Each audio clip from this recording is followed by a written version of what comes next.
السلام علیکم ورحمۃ اللہ وبرکاتہ۔ الحمد للہ وکفا والصلاۃ والسلام علی خاتم الانبیاء محمد المصطفیٰ احمد مجتبیٰ نور الہدا حبیبنا و حبیب رب کبریا وعلی آلہ و صحابہ اجمعین۔ بسم اللہ الرحمن الرحیم۔ ناظرین، پروگرام الف لام میم کے ساتھ میں ہوں آپ کا میزبان میاں ثناء اللہ۔ آج میرے ساتھ پروگرام کے لیے جو ہمارے فاضل مہمان تشریف فرما ہے، میں ان کا تعارف کرواتا ہوں۔ ہمارے پہلے مہمان ہیں ڈاکٹر اسد اللہ صاحب۔ ڈاکٹر صاحب السلام علیکم۔ وعلیکم السلام۔ ڈاکٹر صاحب ماشاء اللہ عالم دین ہیں، مفتی بھی ہیں، امام و خطیب بھی ہیں، اس کے ساتھ ساتھ آپ بین الاقوامی اسلامی یونیورسٹی سے منسلک ہیں، تدریس کے فرائض انجام دے رہے ہیں۔ ایک اپنا اسی ماشاء اللہ جوانی میں ہی ایک نام و مقام ہے اہل علم کے ہاں بھی، ذرائع ابلاغ میں بھی۔ پروگرام میں تشریف لائے، میں آپ کو خوش آمدید کہتا ہوں۔ ناظرین، آج ہمارے دوسرے مہمان ہیں حضرت مولانا محمد رفیق شنواری صاحب۔ مولانا صاحب السلام علیکم۔ وعلیکم السلام۔ مولانا ماشاءاللہ عالم دین بھی ہیں، امام و خطیب بھی ہیں، آپ معلم مبلغ مدرس بھی ہیں، اور آپ بھی ایک نجی یونیورسٹی کے ساتھ منسلک ہیں، وہاں تدریس کے فرائض بھی انجام دے رہے ہیں۔ آپ کا اپنا ایک نام و مقام ہے، پروگرام میں تشریف لائے، میں آپ کو خوش آمدید کہتا ہوں۔ بہت شکریہ۔ جی ناظرین، یہ مطلب آپ عموماً دیکھتے ہیں، پڑھتے ہیں، خاص طور پہ پنڈی میں، باقی شہروں میں بھی اکثر لکھا ہوتا ہے شنواری تکہ اور جناب شنواری دمبا۔ یہ دیکھیں، شنواری عالم بھی ہوتے ہیں، دمبے تکے نہیں ہوتے ہیں، اور پڑھے لکھے لوگ ہوتے ہیں، پڑھاتے ہیں لوگوں کو، اور عالم دین ہے، اور ہر میدان میں ماشاءاللہ ہوتے ہیں۔ تو یہ شنواری آپ کا قبیلہ ہے؟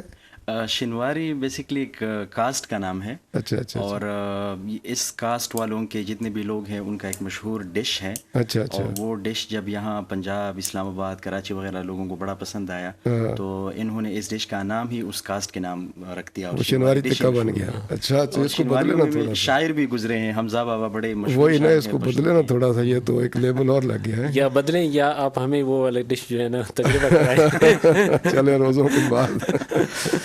ناظرین، ہمارے پروگرام کا آج کا جو ٹاپک ہے، جو موضوع ہے، جس پہ انشاءاللہ ہم دونوں اسکالر سے رہنمائی لیں گے، وہ ہے رمضان اور قرآن۔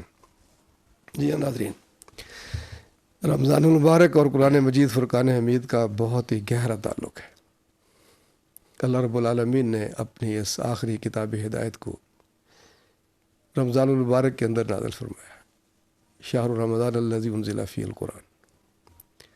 تو یہ مہینہ جس کے اندر اللہ نے قرآن مجید نازل کیا، اس قرآن کی برکت سے خیر و شہور بن گیا۔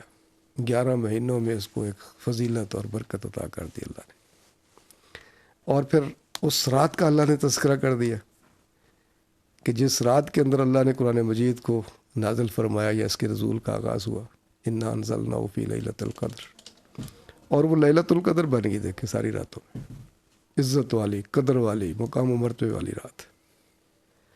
اور پھر آپ دیکھیے کہ جس امت کے لیے یہ قرآن مجید فرقان حمید اللہ نے نازل کیا، بدقسمتی سے امت نے قرآن کو چھوڑ دیا، بھلا دیا، اور آج در بدر ٹھوکریں کھا رہی ہے، دھکے کھا رہی ہے اسی وجہ سے۔ تو یہ خیر الامم، باقی امتوں کی سردار، بہترین امت بن گئی اس قرآن پاک کی فضیلت سے۔ اور پھر خاتم النبیین محمد کریم سید الاولین والآخرین محمد کریم صلی اللہ علیہ وسلم، جن پہ اللہ رب العالمین نے اپنے قرآن مجید فرقان حمید کو نازل کیا آپ کے قلب اطہر پر، تو آپ اس قرآن مجید فرقان حمید کی عظمت اور فضیلت سے امام الانبیاء کے مرتبے پر فائز ہوئے۔ تمام نبیوں میں یعنی آخری نبی، اور ہم نبیوں کے سردار، نبیوں کے امام بن گئے۔ تو یہ گہرا تعلق ایک رمضان کے ساتھ قرآن کا اللہ نے رکھا ہے۔ اور پھر اسی مہینے کے اندر خاص طور پہ اللہ نے یعنی جہاں دن کا روزہ رکھنا فرض قرار دیا ہے، تو رات کو قیام کرنا اور اس میں قرآن مجید پڑھنا اور سننا نبی علیہ السلام کی سنت ہے۔ یعنی قیام اللیل، اس کا کتنا بڑا درجہ ہے، اجر و ثواب۔ لیکن ناظرین، دیکھنے کی بات یہ ہے کہ کیا ہم اس تعلق کو سمجھتے ہیں اور اس تعلق کو مضبوط کرنے کی کوشش کرتے ہیں؟ اس لیے کہ جتنا تعلق میں سمجھتا ہوں ہمارا قرآن کے ساتھ مضبوط ہوگا، اور جتنے اس کے حق کی ادائیگی کے لیے، اس کے حقوق کی ادائیگی کے لیے ہم سرگردہ ہوں گے، اتنا ہی ہمارا تعلق اپنے رب سے مضبوط ہوگا۔ خود نبی علیہ السلام کی ذات گرامی کو دیکھیے کہ آپ علیہ الصلوۃ والسلام کا بچپن اور جوانی جو سامنے آتا ہے کہ انتہائی شرمیلے، انتہائی کم گو، انتہائی کم لوگوں سے گھلنے ملنے والے، لیکن جب یہ قرآن مجید فرقان حمید آپ پر نازل ہوا اور اس کی ذمہ داریاں آپ کے کندھوں پر آئیں، یعنی بار نبوت آیا، تو دیکھیے کہ وہی شرمیلے نوجوان محمد ابن عبداللہ صلی اللہ علیہ وسلم قرآن کی خاطر لوگوں کے دروازوں پہ دستک دیتے ہیں، قرآن کی خاطر خیمہ در خیمہ لوگوں کے پاس جاتے ہیں، قرآن کی خاطر جس میں اطہر لہو لہان ہوتا ہے، قرآن کی خاطر دندان مبارک شہید ہوتے ہیں، وہ ذات والا صفات کہ جس کے پاؤں کی خاک اگر مل جائے آنکھوں میں ڈالنے کے لیے تو اس سے زیادہ قیمتی سرمایہ کوئی اور نہیں ہے، وہ ذات والا صفات کہ جس کے جسم اطہر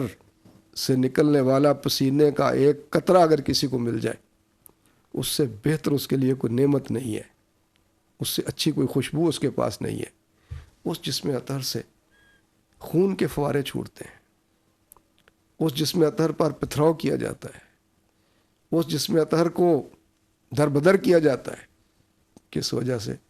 قرآن مجید فرقان حمید کے ساتھ تعلق کی وجہ سے۔ بدقسمتی اور بدبختی یہ ہے کہ آج ہم نے قرآن کے اس تعلق کو نہ سمجھا ہے، نہ جانا ہے، اور نہ ہی اس پر عمل کرنے کی کوشش کی ہے۔ اسی لیے آج بدنصیب ہے یہ امت، 2 ارب کے قریب ہونے کے باوجود آج چند سو، میں کہوں گا اس کو ہزاروں کی تعداد میں کہہ لیں، صہیونی یہودیوں سے اپنے فلسطینی بھائیوں کو ان کی مدد کے لیے نہیں پہنچ سکتی، مسجد اقصیٰ کو آزاد نہیں کروا سکتی، صرف اور صرف قرآن سے تعلق چھوڑا ہوا ہے۔ اگر قرآن سے جڑ جائیں اور اس کے حقوق کو ادا کرنا شروع کر دیں اور اس نظام کو اپنا لیں جو قرآن لے کر آیا اور جس نظام کو خاتم النبیین محمد کریم صلی اللہ علیہ وسلم نے قائم کر کے دکھایا، تو یقین جانیے کہ آج بھی دنیا آپ کی ہے، آج بھی دنیا اس امت کی ہے، اور کل بھی دنیا ایسی امت کی ہے۔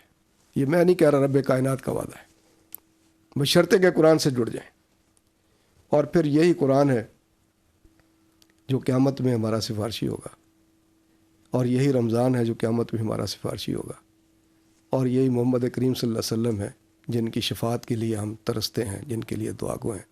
لیکن اس دن قرآن یہ کہتا ہے کہ پھر محمد کریم صلی اللہ علیہ وسلم جب استغاثہ دائر کر دیں گے اللہ کے حضور کہ اے رب کریم یہ ہے وہ قوم جس نے میرے بعد قرآن کو چھوڑ دیا تھا، پس سے پش ڈال دیا تھا اس کی تعلیمات کو، مذاق اور استہزاء اڑاتے تھے اس کی تعلیمات کا، اس دن کہیں منہ دکھانے کے قابل نہیں ہوگے۔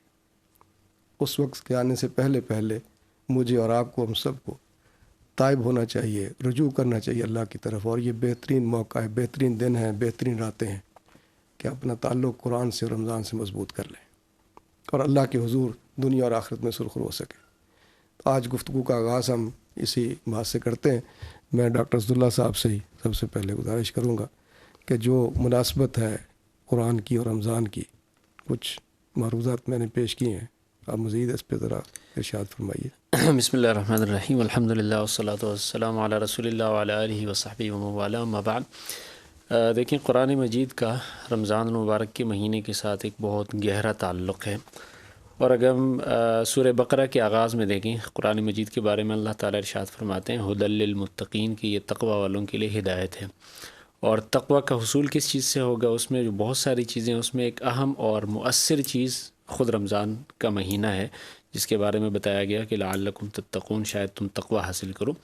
تو قرآن متقیوں کے لیے کتاب ہدایت ہے، اور تقوی حاصل ہوتا ہے رمضان المبارک کے مہینے کے روزے رکھنے سے۔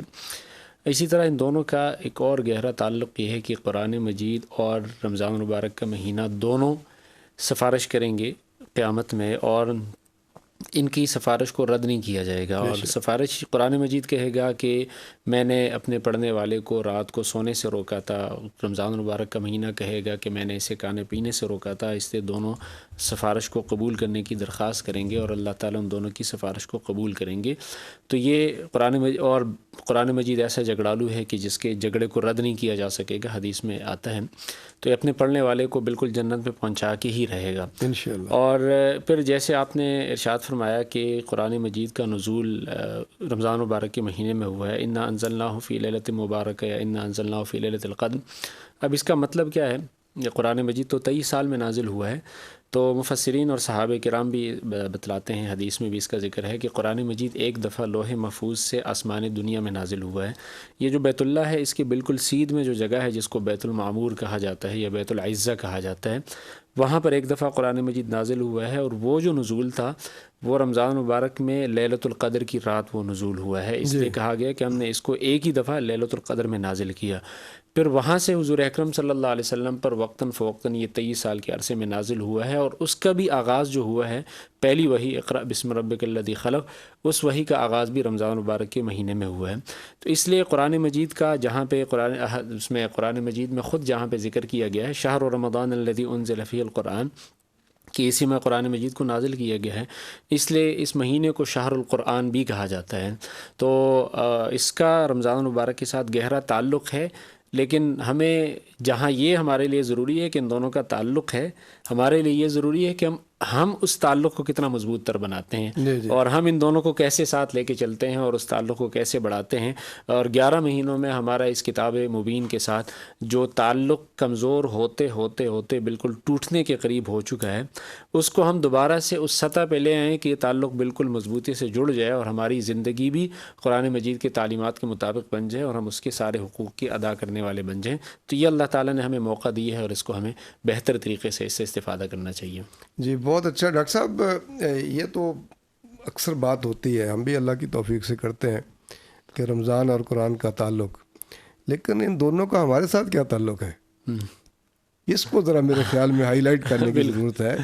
اور اصل تو تعلق یہ کہ ہمارے ساتھ جو ہے وہ سمجھ میں اگر آ جائے تو میرے خیال میں پھر دنیا بن جائے. بالکل کیا کہتے ہیں؟ صحیح بات ہے. یعنی اس میں ان دونوں کا آپس میں جو تعلق ہے وہ تو آپس میں تعلق ہے نا. میرے لیے یہ زیادہ اہم ہے کہ میں ان دونوں کے ساتھ تعلق کو استوار کروں. اور دیکھیں ایک بات ذہن میں رہے کہ رمضان کے علاوہ کچھ تعلق بننے میں شاید وقت لگتا ہے اور یا رمضان میں ہر چیز کی سپیڈ بڑھ جاتی ہے. انسان کے اعمال کی، اللہ تعالیٰ کے ہاں قبولیت کی، اس لیے کہ سارے تکوینی اسباب اللہ تعالیٰ کی طرف سے اعمال کی قبولیت والے ہو چکے ہوتے ہیں. تو اس میں انسان جو ہے بالکل گویا نورانی سال کے اس سے نوری سال کی سپیڈ سے جا رہا ہوتا ہے. تو اس میں ہم اپنے تعلق کو بہت بہتر طریقے سے استوار کر سکتے ہیں، دوبارہ سے اس سطح پہ لا سکتے ہیں بنسبت رمضان کے علاوہ دیگر مہینوں. یعنی ایک ماحول ایسا بن گیا ہے، ایک نیکیوں کی بہار کا مہینہ، جہنم کا دروازہ بند ہو گیا ہے، شیطان قید ہو گئے ہیں، سرکش شیطان. تو اس سے ہمیں بہتر طریقے سے. ناظرین بہت اچھی بات کی ہے ڈاکٹر صاحب نے کہ دونوں کا تعلق اٹل ہے، اس میں کوئی کسی قسم کی کوئی بات ہو ہی نہیں سکتی ہے.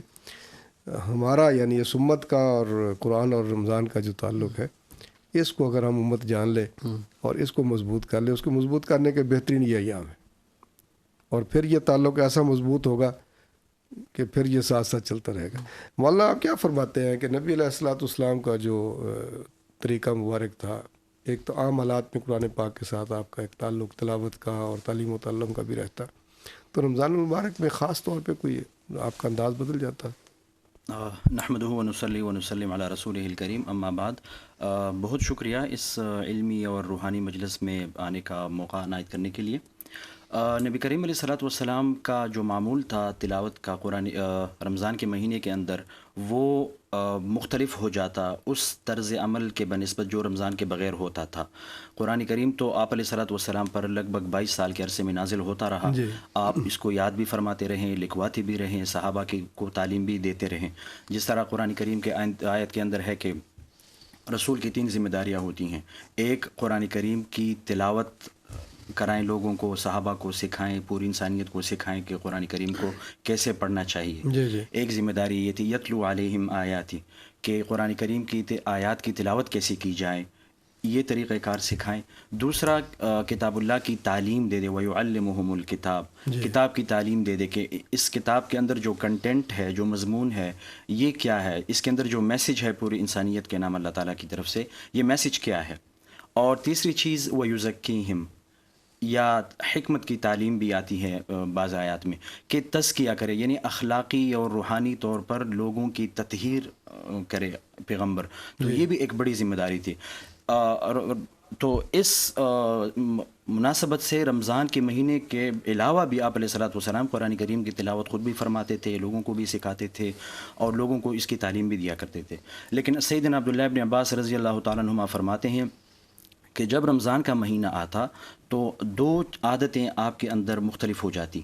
ایک تو تیز آندھی سے زیادہ آپ کی سخاوت بڑھ جاتی، سبحان اللہ، یعنی جو بھی آپ کی ملکیت میں آتا آپ اسے خرچ فرماتے رہتے، لوگوں پر، اپنے خاندان والوں پر، فقراء پر، مساکین پر، سخاوت بہت زیادہ بڑھ جاتی آپ کی۔ اور دوسری چیز جو آپ کی معمولات میں مختلف آ جاتی وہ تھا قرآن کریم کے ساتھ آپ کا تعلق۔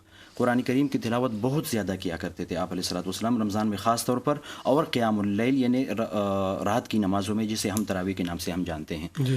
ایک حدیث کے مطابق جب بھی رمضان کا مہینہ آتا تو جتنا قرآن کریم اس وقت تک نازل ہو چکا ہوتا، سیدنا جبریل امین علیہ الصلوۃ والسلام تشریف لاتے اور حضور علیہ الصلوۃ والسلام رات کے وقت ان کے ساتھ قرآن کریم کے نازل شدہ حصے کا دور فرمایا کرتے تھے۔ دور کا مطلب یہ ہے کہ کچھ حصہ جبریل امین پڑھتے، اس کے بعد پھر آپ علیہ الصلوۃ والسلام وہی حصہ دہرایا کرتے تھے، پھر آپ جبریل امین کچھ حصہ پڑھتے، پھر اسی حصے کو نبی کریم علیہ الصلوۃ والسلام دہرایا کرتے تھے۔ تو لیکن اور پھر جس سال آپ کا وصال ہوا تو اس سال نبی کریم علیہ الصلوۃ والسلام نے قرآن کریم کا یہ دور جبریل امین علیہ الصلوۃ والسلام کے ساتھ 2 دفعہ فرمایا تھا۔ پورے قرآن کریم کو آخری رمضان میں نبی کریم علیہ الصلوۃ والسلام نے 2 دفعہ اس کو دہرایا تھا۔ تو علامہ ابن رجب ایک بہت بڑے فقیہ گزرے ہیں، وہ کہتے ہیں کہ اس حدیث کے اندر آتا ہے کہ رات کو آپ علیہ الصلوۃ والسلام جبریل امین سے قرآن کریم کا دور کیا کرتے تھے۔ تو اس سے یہ بات معلوم ہوتی ہے کہ تراویح کے اندر یا رات کی نمازوں میں قرآن کریم کو زیادہ پڑھنا چاہیے۔ بے شک دن میں بھی پڑھیں لوگ، دن میں بھی اس کا اہتمام ہونا چاہیے، لیکن رات کے وقت میں خصوصی طور پر اس کا اہتمام ہونا چاہیے، جیسا کہ احادیث میں آپ علیہ الصلوۃ والسلام کا ایک معمول وارد ہوا ہے۔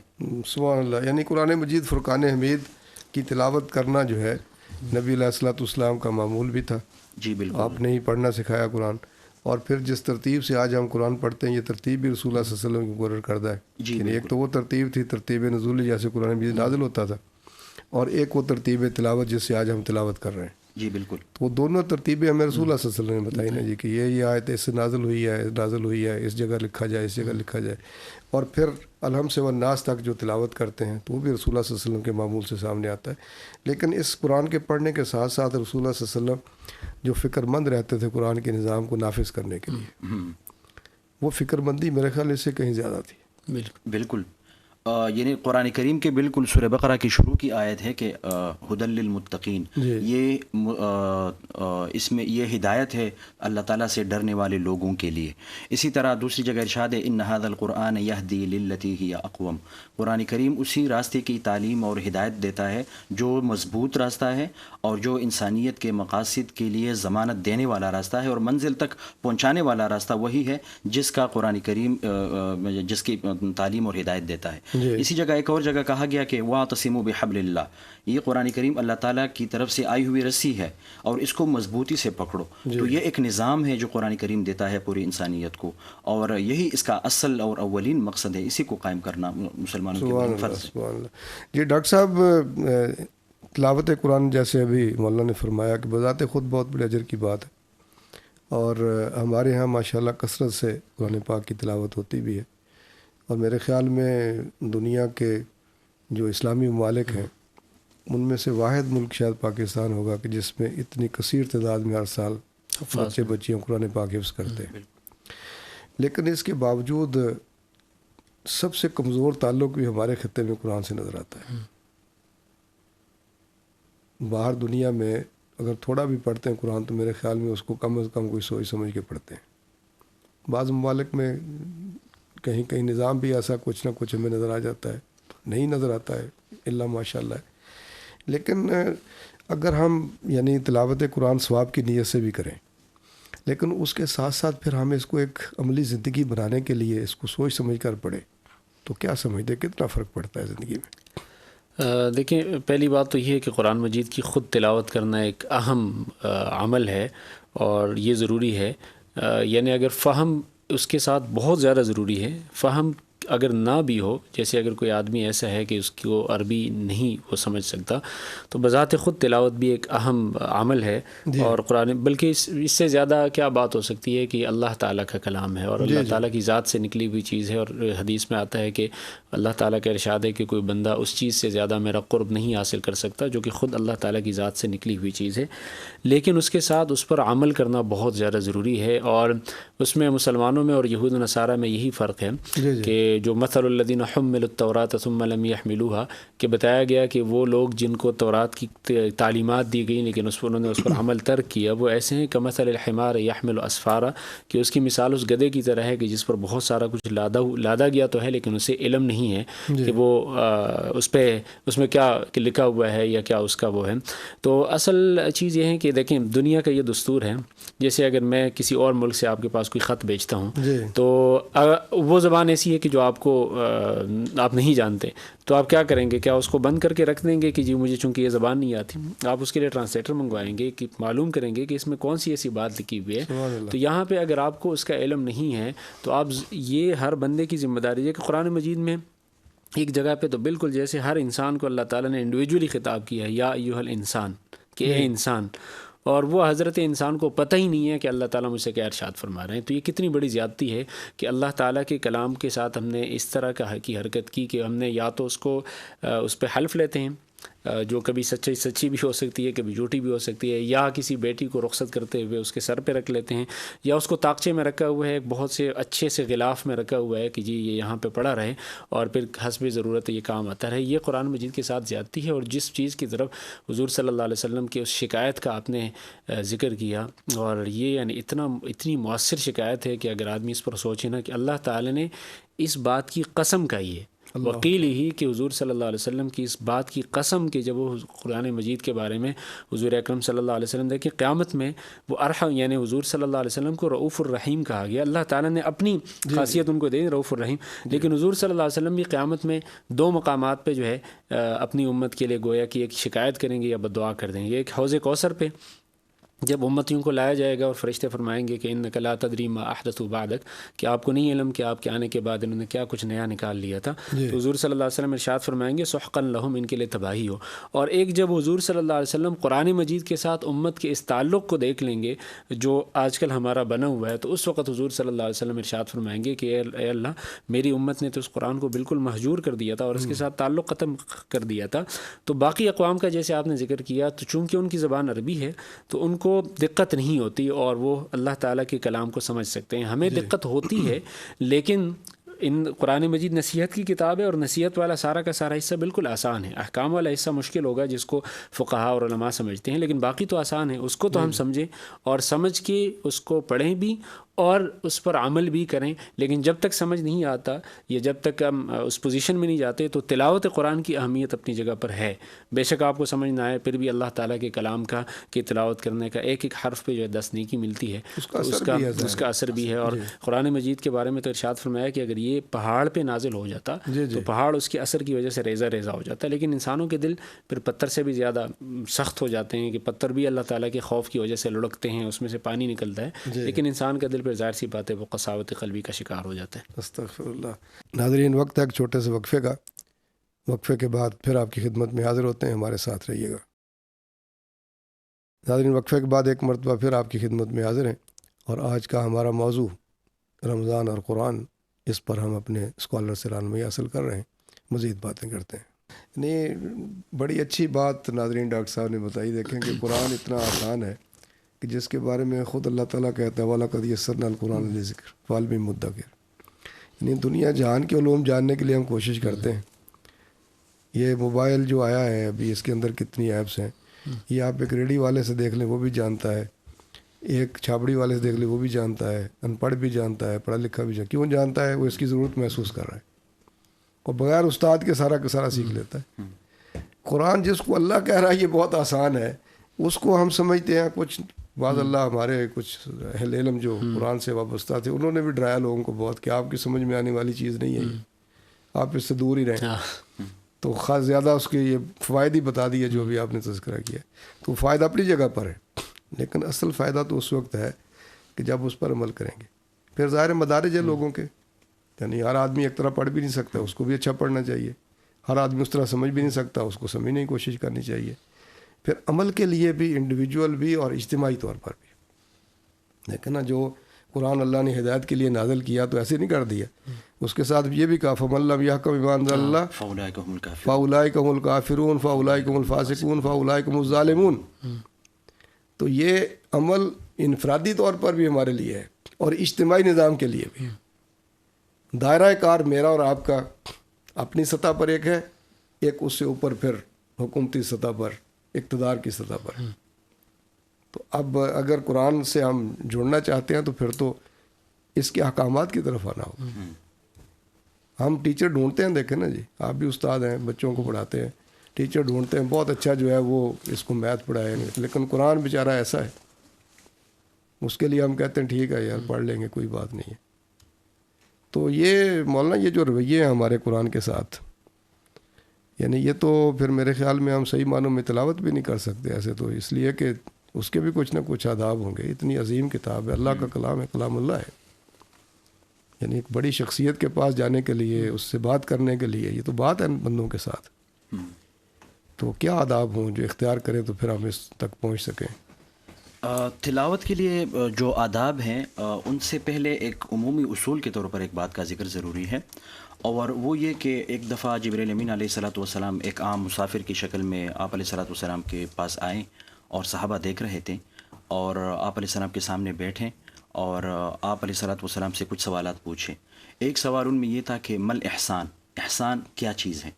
تو رسول اللہ صلی اللہ علیہ وسلم نے ان کو عبادات کا ایک بنیادی اصول سمجھایا، اور آپ نے فرمایا کہ ان تعبد اللہ کأنک تراہ فإن لم تکن تراہ فإنہ یراک، کہ آپ اللہ تعالیٰ کی بندگی اور عبادت اس خیال کے ساتھ کرے، اس امیجنیشن کے ساتھ کرے گویا آپ اللہ کے سامنے کھڑے ہیں، حاضر ہیں، اور آپ اللہ تعالیٰ کو دیکھ رہے ہیں.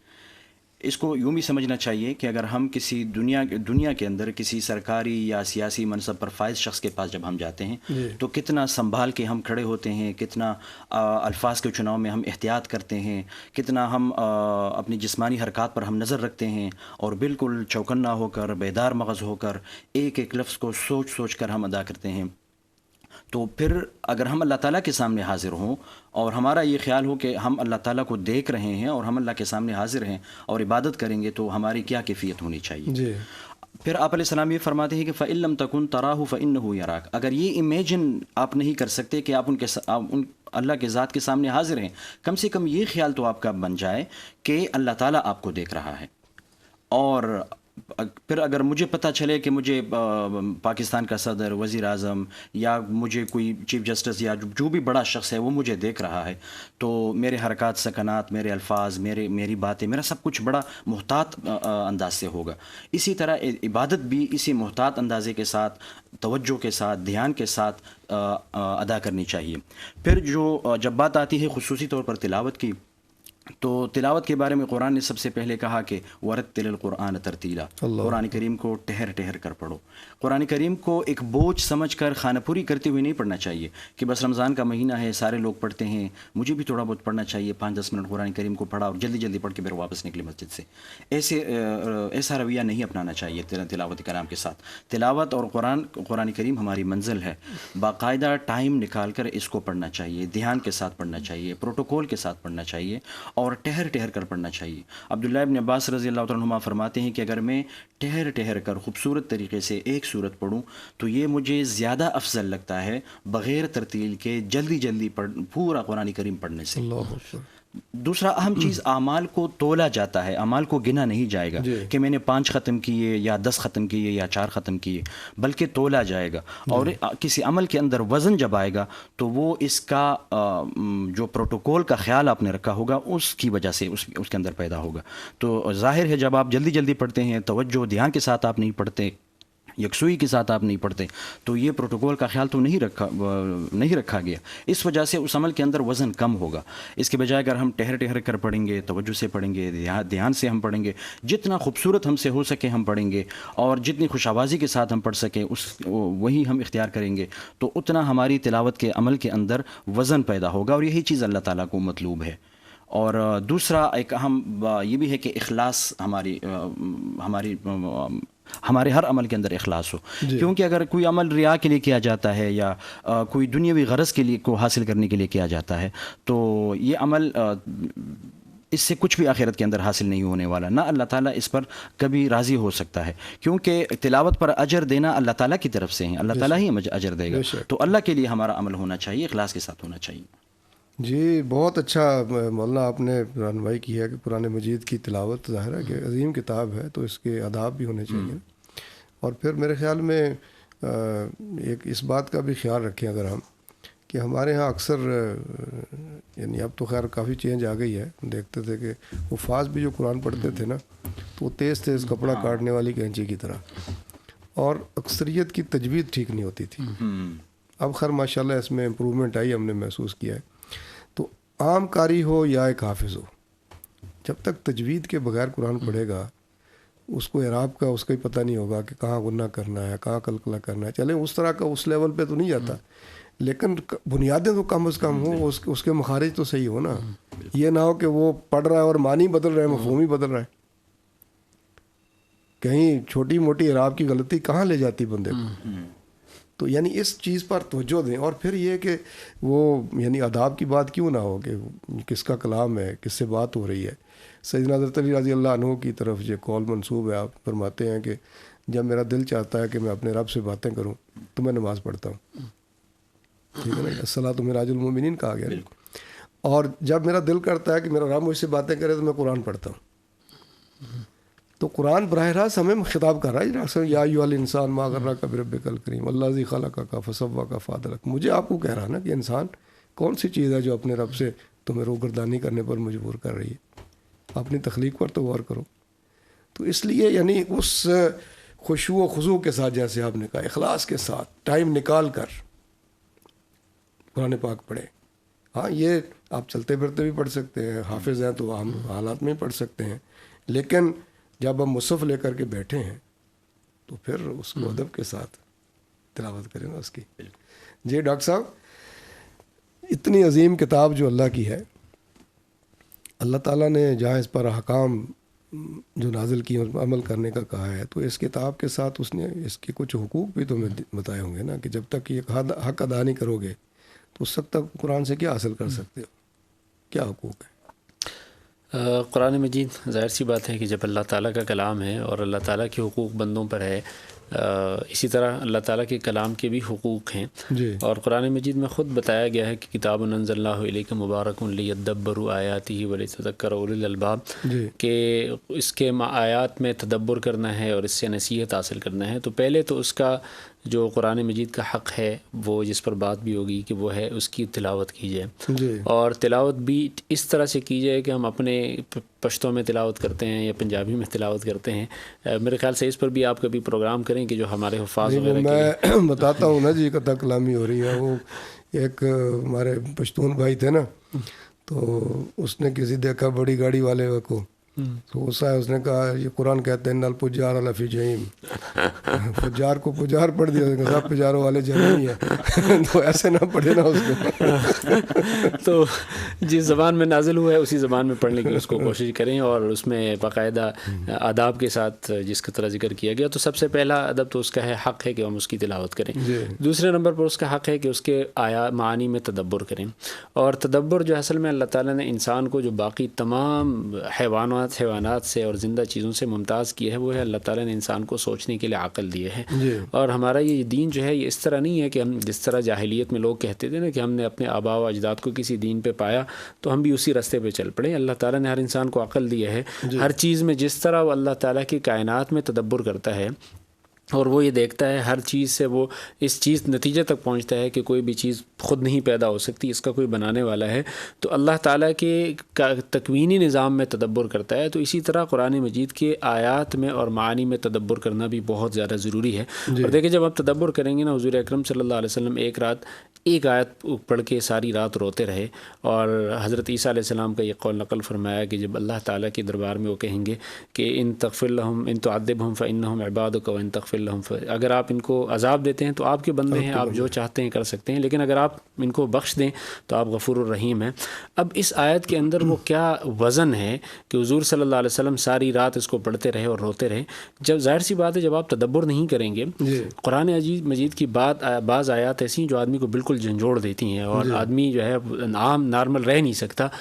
تو اس کے لیے ضروری ہے کہ ہم اس کے آیات میں تدبر کریں اور یہ سمجھنے کی کوشش کریں کہ اللہ تعالیٰ اس وقت انسان سے کیا کہہ رہے ہیں. اور جو آخری حق ہے جو سب سے اہم بھی ہے وہ ہے کہ اس پر عمل کریں اور اس کو ہم اپنی زندگی کا ایک حصہ بنائیں. دیکھیں دنیا میں یہ معمول ہے کہ جب بھی کوئی چیز کوئی کمپنی بناتی ہے تو اس کے ساتھ ایک یوزر مینول بیچتی ہے جس میں اس کے استعمال کا طریقہ ہوتا ہے, اس کے فنکشنز بتائے گئے ہوتے ہیں, کیا احتیاط آپ نے کرنی ہے. اسی طرح انسان کو اللہ تعالیٰ نے پیدا فرمایا تو اس کے ساتھ انسان کی تخلیق کا مقصد, اس نے کرنا کیا ہے, اس نے کیسے زندگی بسر کرنی ہے, انفرادی زندگی اس کی کیسی ہو, اجتماعی زندگی کیسی ہو, معاشرتی زندگی کیسی ہو, یہ سارا کچھ قرآن میں موجود ہے اور یہ تبیان لکل شیء ہے, اس میں ہر چیز کی وضاحت ہے.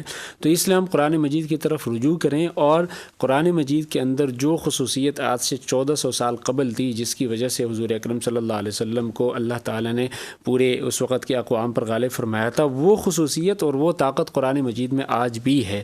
لیکن شرط یہ ہے کہ ہم اس خصوصیت اور اس طاقت کو پانے کی کوشش کریں اور اس کو اپنی زندگی کا حصہ بنائیں, اس پر عمل کریں اور پھر اس پر عمل کر کے ہم آگے بڑھیں گے تو اللہ تعالیٰ پھر ہمارے لیے راستے بھی مسخر کریں گے اور باقی اقوام پر مسلمانوں کو غلبہ بھی عطا فرمائیں گے. تو تلاوت بھی کرنی ہے اس کے معانی میں تدبر بھی کرنا ہے اور اس پر عمل بھی کرنا ہے. یعنی یہ رمضان کا مہینہ بہترین ہے اس کام کے لیے, بہت کہ سارے کام کرنے کے لیے بہت مناسب موقع ہے. اور آپ کی اگر گفتگو کا ہم خلاصہ بیان کریں تو سب سے پہلا حق تو قرآن کا یہ کہ اس پر ایمان لایا جائے, بالکل کہ اس کے اندر جو کچھ ہے یہی میرے لیے ہے, جو کرنے کا ہے اور جس سے منع کر دیا گیا. جب یہ ایمان ہوگا تو پھر آگے بڑھ سکیں گے.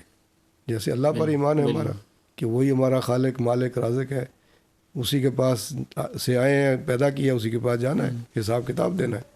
تو اسی طرح اس کے کلام کے ساتھ بھی اس کی نظر پھر اس کی تلاوت کی جائے, اس میں غور و فکر کیا جائے اور اس کی تعلیمات کو یعنی دعوت کو عام کیا جائے, اس پر عمل کیا جائے. اور آخری بات جیسے ڈاکٹر صاحب نے کہی ہے کہ اس کا جو نظام ہے, نظام زندگی, اس کو انفرادی اور اجتماعی سطح پر اختیار کیا جائے. اگر یہ نہیں کریں گے تو پھر قرآن کے حقوق بھی ادا نہیں ہوں گے اور قرآن سے جو ہم نے فیض حاصل کرنا وہ بھی نہیں ہوگا. اور رمضان اور قرآن کا جو باہمی تعلق ہے وہ ہمیں یہ ترغیب دیتا ہے, یعنی تربیت کا مہینہ نا برا ہے کہ ہم اس میں یہ سارے کام کر سکتے ہیں. تلاوت بھی, ایمان تو الحمدللہ ہے بحیثیت مسلمان, تلاوت بھی, غور و فکر بھی, تفکر و تدبر بھی, دعوت بھی, اور پھر عملاً جد و جہد بھی.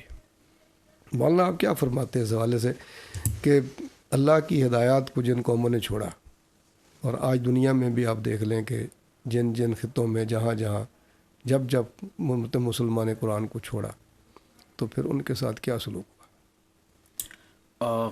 قرآن کریم کے بارے میں اللہ تعالیٰ خود کہتا ہے بلکہ کہ ھذا بلاغ للناس, کہ یہ میری طرف سے انسانیت کے نام ایک میسج ہے, ایک پیغام ہے.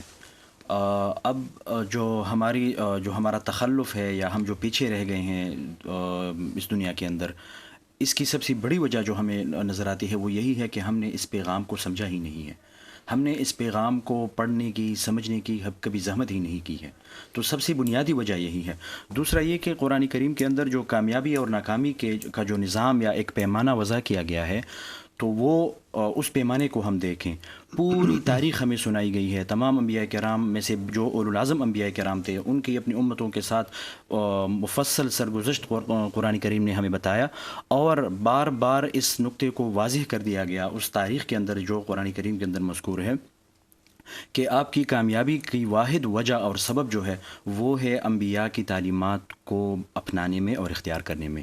اب ہم دیکھیں کہ ہم نے اپنے انفرادی زندگی میں بھی اور معاشرتی زندگی پر بھی ہم قرآن کریم کی تعلیم سے ہم کتنے پیچھے ہیں یا ہم کتنا عمل کر رہے ہیں, اس کو ہم دیکھ سکتے ہیں. ایک اہم بات یہ بھی ہے کہ جو قرآن کریم کی تعلیم ہے اس کا کیا نظام ہے اس ملک کے اندر یا ہمارے معاشرے کے اندر، ہم کتنا اس کو اختیار کرتے ہیں؟ رمضان کا مہینہ آتا ہے، ہم دیکھتے ہیں لوگوں کے اندر ایک جوش و خروش ہوتا ہے، لوگ شوق سے مسجدوں میں جاتے ہیں، گاڑیوں کے اندر گانے کے بجائے قرآن کریم سننا شروع کر دیتے ہیں، موبائل میں قرآن کریم سننا شروع کر دیتے ہیں، لیکن رمضان کے علاوہ پورے 11 مہینے ہم کیا کرتے رہتے ہیں؟ ہم نے اس کے کنٹینٹ کو، اس کے مضمون کو، اس میسج کو ہم نے پڑھ کر اس کو اپنے زندگی میں اختیار کرنے پر ہم کتنا سنجیدہ ہیں؟ تو یہ ہمارے تخلف کی، ہماری پیچھے رہنے کی سب سے بڑی وجہ ہے کہ ہم نے قرآن کریم کی تعلیم کو ہم نے چھوڑ دیا ہوا ہے۔ تو اس لیے یہ ایک مہینہ ایک ٹریننگ ہماری ہو رہی ہوتی ہے کہ ہم اس کلام کو سمجھیں، پڑھیں، علماء سے سنیں کہ اس میں ہے کیا، اور ہمارے نظام کو یہ کیسے قائم کرتا ہے، ہم اصولوں کو سمجھیں اور پھر ان اصولوں کو اپنی عملی زندگی میں لانے کی بھی کوشش کریں۔ جی ناظرین، ہمارے پروگرام کا وقت ختم ہوا چاہتا ہے۔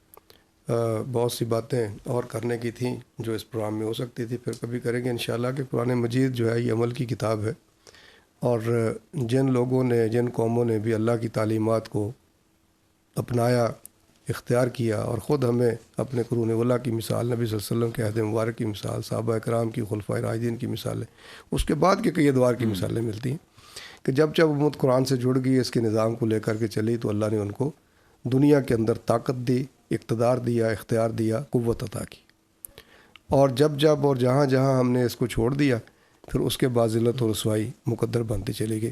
آج قرآن پاک کی ہم تلاوت تو کرتے ہیں، بغیر سوچے سمجھے پڑھتے ہیں، ٹھیک ہے، اس کا ایک اجر ہے۔ تراویح کی نماز میں بھی پڑھتے ہیں تو بعض اوقات بہت تیز حفاظ کرام منزل پوری کرنے کی کوشش کرتے ہیں، یہ ایسا نہیں ہونا چاہیے۔